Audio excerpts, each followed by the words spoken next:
창세기 4장 6절 8절 말씀 교독하겠습니다. 창세기 4장 6절부터 8절까지 말씀 교독하겠습니다. 오늘 말씀은 가인이 범한 범죄에 대한 말씀입니다. 하나님은 가인의 예배를 받지 않으셨죠.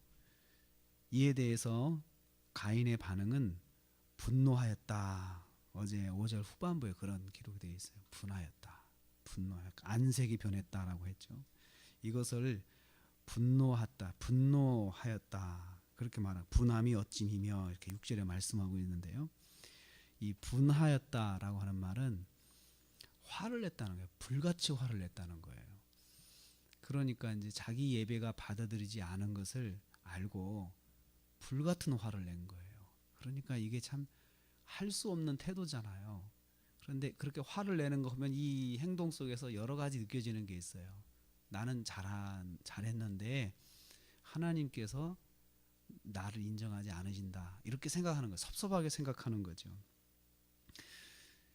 그래서 이 분노에서 가인의 범죄가 출발하는데요. 첫째는 가인의 범죄는 자신의 행위를 돌아보지 않는 것이 죄가 됩니다. 자신 행위를. 6절에서 여호와께서 가인에게 이르시되 내가 분하여 하면 어찌 되이미 안색이 변하면 어찌 됨이냐 하고 하나님께 질문하시잖아요. 질문은 기회거든요.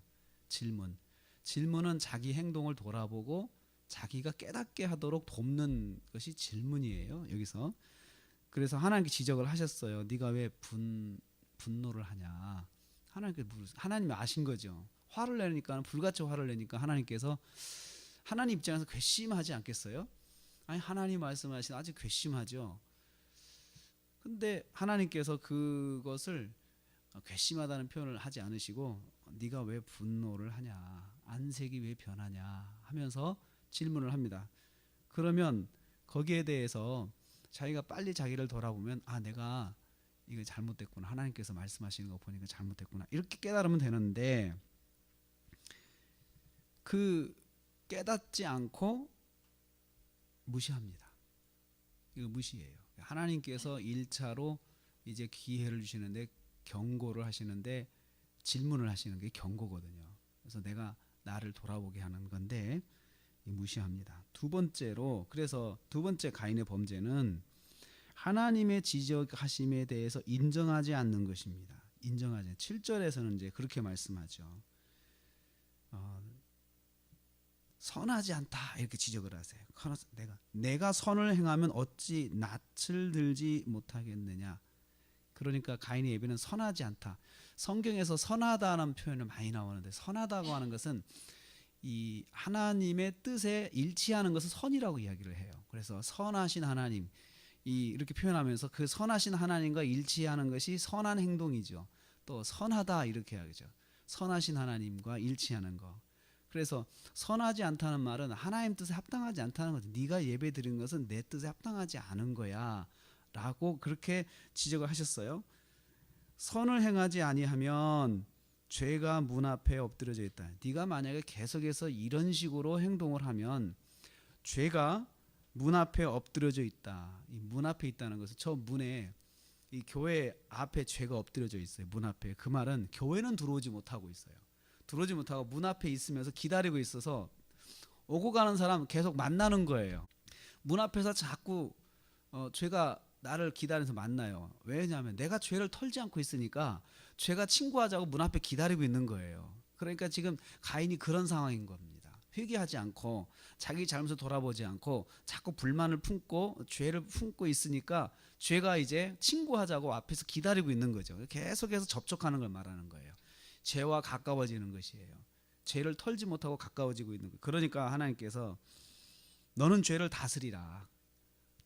다스리라고 하는 것은 네가 통치하라. 지금 현재 단계에서 네가 죄를 털을 수가 있어 얼마든지. 그런데 어느 단계가 되면 죄를 털지 못하고 죄가 너를 지배하게 될 거니까 빨리 털어버려라.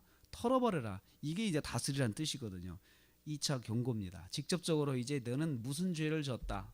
하나님 뜻에 합당하지 않다. 선하지 못한 죄를 지은 것이다. 2차 경고 무시합니다. 버티기를 하죠. 이렇게 되니까 세 번째로 가인의 범죄가 이제 살인으로 발전을 합니다.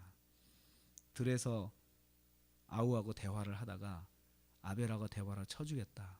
그 말은 뭡니까? 아벨은 전혀 그 느끼지 못하는 거예요. 그 가인의 마음, 미워하는 자신을 미워하는 마음, 하나님 앞 불순종하는 마음, 이것을 가인은 아벨은 알아차리지 못하고 그냥 평소와 친하게 형 하면서 같이 지내다가 형에게 살해를 당하는 것이죠.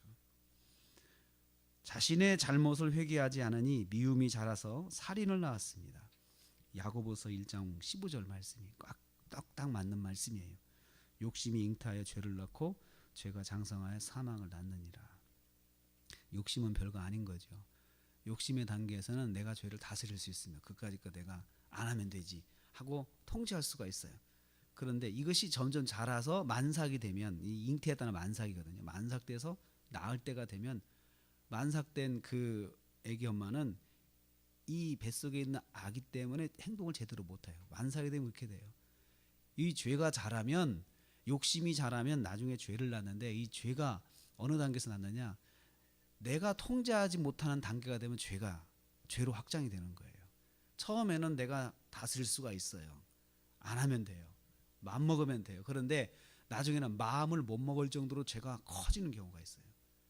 그러면 반드시 죄의 결과가 나온다는 거죠. 근데 그 죄가 발전하면 결국은 사망을 낳는다. 죽음이죠. 죽음. 문 앞에 와 있는 죄를 다스리지 못하고 그것을 계속해서 밟고 다니다 보니 결과적으로 죄에 빠지고 그 죄가 살인을 낳았습니다.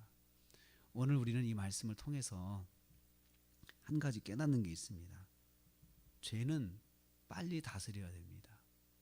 작은 거라도 하나님 앞에 하나님 잘못했습니다. 하나님께서는 반드시 깨닫게 하시고 경고하십니다. 내가 뭘 잘못했는지 성령이 우리 안에 계시면서 성령께서 우리한테 깨닫게 해주시는 건 분명히 있습니다. 그럴 때 빨리 엎드려 회개를 하는 것입니다. 하나님, 제가 잘못했습니다. 제가 잘못했습니다. 용서해 주시옵소서. 이렇게 하지 않으면 죄가 친구하자고 문 앞에서 날마다 나를 찾아온다는 거죠. 날마다 찾아와요, 죄가. 그러면 자꾸 만나다 보면 커지는 거예요. 별 수 없습니다. 기도를 많이 하는 사람도 작은 것에 빠져서 회개하지 않으면 그냥 커질 수밖에 없는 것이죠. 죄를 다스리라 하신 말씀을 무시하다가 일어난 일이 가인의 범죄입니다. 오늘 우리는 작은 것을 넘어가지 말고 작은 것도 하나님 앞에 회개하는 것이 필요합니다. 또 무엇보다도 몰랐을 때 회개를 못하겠죠. 그러나 성령께서 우리 안에 계시면서 깨닫게 하시는 것은 반드시 짚고 넘어가야 되고 하나님 앞에 엎드려야 됩니다. 그럴 때 우리가 큰 죄에 빠지지 않습니다. 넘어질 수 있지만 우리는 십자가의 보혈을 의지하고 은혜의 보좌 앞에 나아갈 수 있는 길이 열려 있습니다. 이것을 우리가 금년에 잘 이렇게 따라가면 성령이 말씀하시는 것을 기억하고 알았습니다. 제가 잘못했습니다. 겸손하게 엎드리면 하나님께서 한 해 내내 은혜를 베풀어 줄 것입니다. 그래서 성령의 음성에 귀 기울여서 성령이 말씀하시는 것을 겸손하게 듣고 금년 한 해에 승리하는 한 해가 되시기를 주님의 이름으로 축복합니다.